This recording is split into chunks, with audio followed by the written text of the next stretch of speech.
For today's exercise, we're going to begin with another footwork exercise, another extension of Shili, slow movement with the arms but into the legs. So we're trying to capture this particular quality of movement. And this time, the movement is very much based on an actual technique, what we call a tick kick. Well, in Sandar, a tick kick is like you would boot a football, and normally when you train it, just clip your heel a little bit, just ever so slightly when you train it on the, just get the right, so that you're coming in and hitting the heel, or hitting the leg like that. Just so I do it all the time in the videos where I'm sparring, but I do it kind of light. So that's the movement. That's the idea. The movement is very much like kicking a football, and it's just to lift up like this.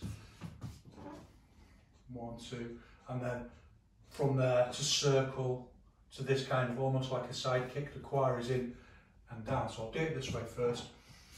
And remember, I talked about this idea of the intention engages.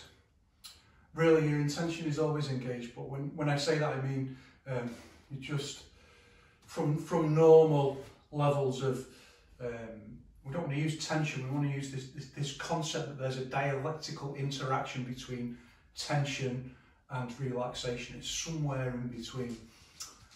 So that engages.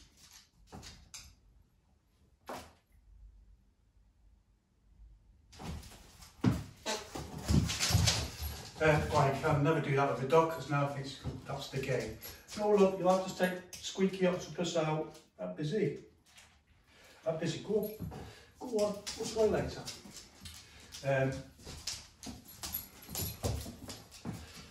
So an octopus, of course, has that relaxation and is able to bring that intention into all those legs. Can you imagine that? It's difficult enough with just the 2 legs that I've got.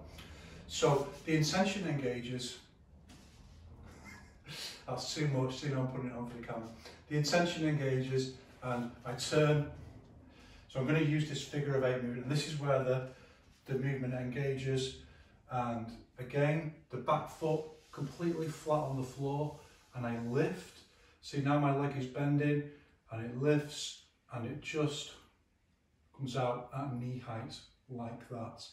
And then hopefully there's enough room to see that. So engage this figure of 8 like it's going to slingshot the movement, which is like the highest level of science now. I've just watched a program about how they're going to slingshot satellites into space, but Wushu theory already had this 1,000 or more years ago.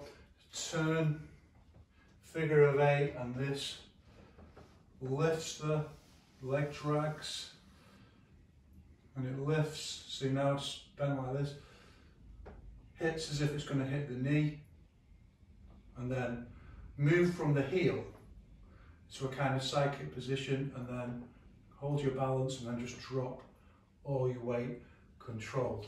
And this that I'm doing here with my knee, by the way, is another example of well, let's just call it what it is. It's advanced level whole body interconnectivity. So the ability to, this is one of the things that we want, the ability to control,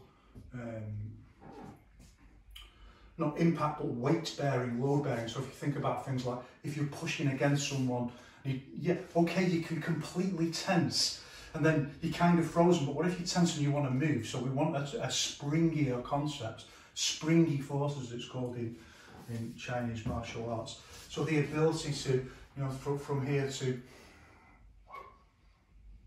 low down into the posture, and then, I mean, it might look like nothing, and I remember my coach used to do these where you go up and down all the time. You could do 20 and you could do them with jumps with the legs. So the levels of leg strength it's possible to get is astonishing.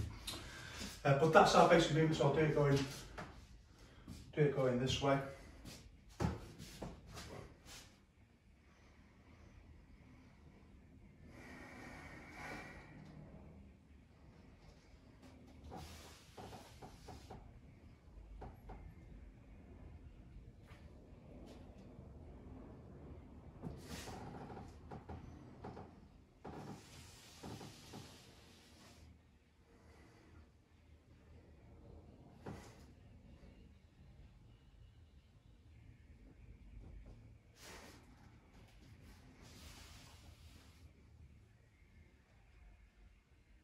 And when I land the leg, I'm trying to, when I land the foot, land it flat on the floor like that. Now you can do this movement exactly the same backwards if that's what you want to do. Do it lifting from the front leg, round, and then back.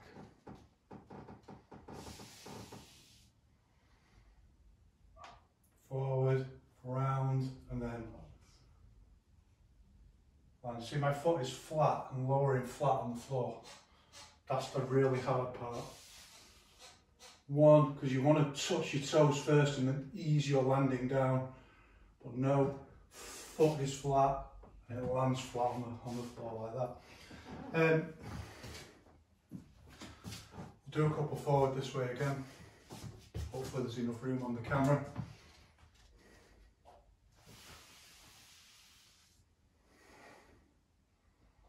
See, my quad is in, I'm not up like that. Quad is in. Everything should feel like you could hold like a tennis ball.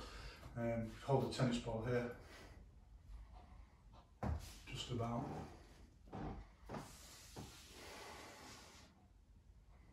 And this look like an ancient general surveying the battlefield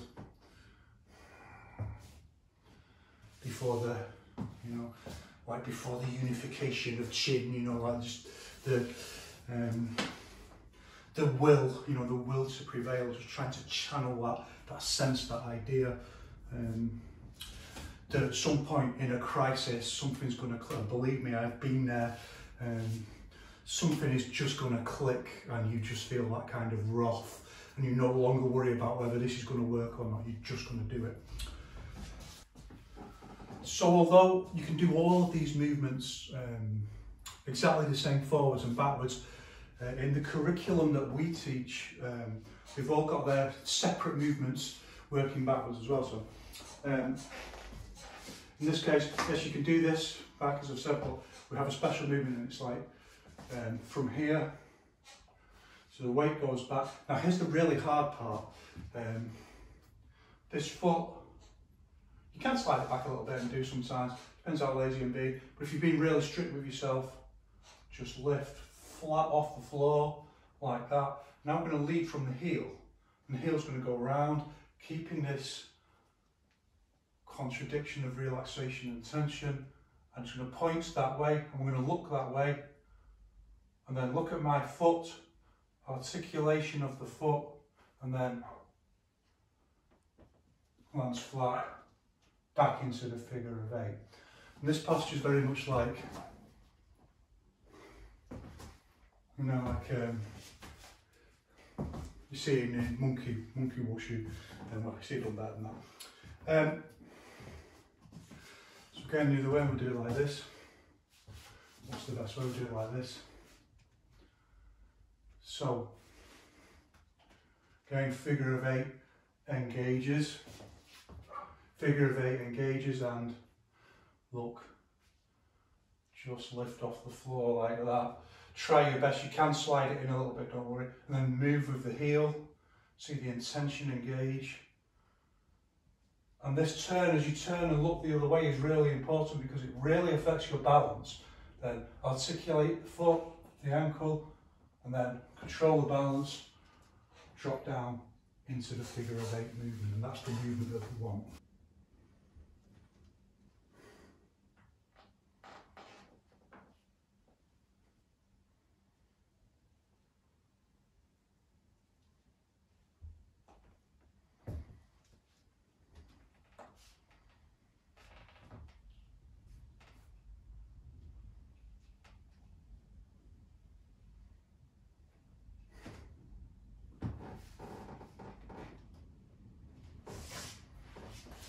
Even though we're really just trying to get this whole body interconnectivity and this sense of articulation, it doesn't require any cultural paradigms whatsoever, only just like a kind of shift of thinking into certain things around the way the body moves and the importance of the quad and the ankle, things like that, the wrist. But you can, if you want, you can use this concept of chi, and I'm not at all bothered by that. Qi is very much like spirit in English, like it can mean something spiritual, or it can just mean breath. Or I tend to think of the idea of Qi like in all the things that we do, you know, in my curriculum and the way I train, the way I think about everything is, how does it help to improve level? How does it lead to higher level? And if you can interpret an idea in multiple different ways, one of them helps to lead to higher level. That's the interpretation that I choose. And so I choose to interpret the idea of Qi not as a primitive, ignorant concept, and I also don't choose to see it as something so spiritually advanced that ignorant normal science is not able to understand. I see it as something actually conceptually superior, in my view, to that, as something that exists,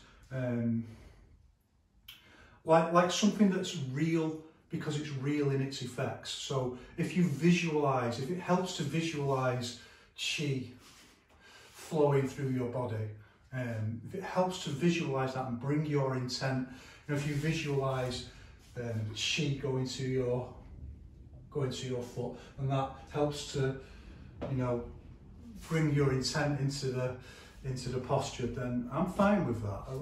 And that's the way I use the concept. And so people will hear me say all the time things like, I'm full to the brim with life-giving Qi. And it doesn't matter to me, you know, in what sense it's real. If it's something, if it's something like a visual aid, you know, and I can imagine Qi flowing through my body, and that has an effect in some way, then to me that's good enough, and I don't have to think about it too much beyond that. But you can do all these postures without engaging in any of those concepts. And for the advanced version of this technique, I will show it properly later. The ongoing saga of my broken rib, I don't think it is broken now. I think it may be just heavily bruised, because it seems to have got a lot better. Still, some of these postures are quite difficult, but again, lift, one, hold, balance, and then down. One,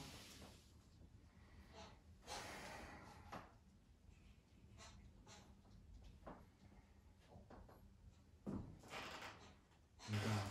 And these are like, if you do standing practice, these are like the what we call zhuangs, postures that you hold. These are the hardest zhuangs in the world.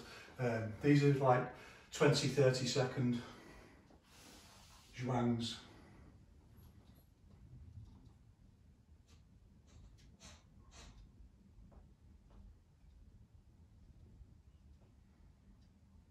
No, I haven't slowed it down.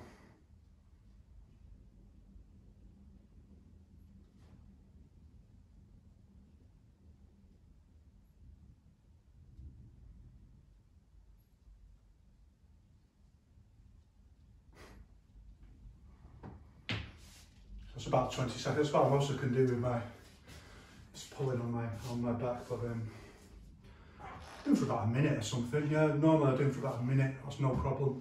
Again, it's to do with how you relax. And one of the interesting things that happens when you do that, and I do when I get to about, normally when I get to about a minute, the muscles start really tensing, you know, going to like a cramp. One of the things that tells me is like, really, there's no need to do it. It's like the muscle panicking. And it's the same thing that happens when you do standing. Eventually, something just relaxes. It's like you've been tense all your life and you didn't know, and something just gives, and you feel like, you know, I could stand forever. And that feeling comes and goes, by the way. But yeah, something very much like that. Like the muscles start panicking and contracting, and then I'm hoping at some point they will just stop doing that and relax. But I think that explains why, in the first place, a lot of people can't do exercises like that, because there's so much tension involved in their when they do something like lift a leg. There's so much tension involved in it that it just cramps up and it's agonising. It seems impossible straight away. It's exactly the same thing when we want to hit with force. We want to remove all tension because we're using small movements that rely on speed to really get the you know, the magnification power of speed to get that velocity and force in. And the more tension there is in the muscles, the less speed, more it takes away from speed. So it's all interrelated with martial arts concepts, particularly in Chinese wushu.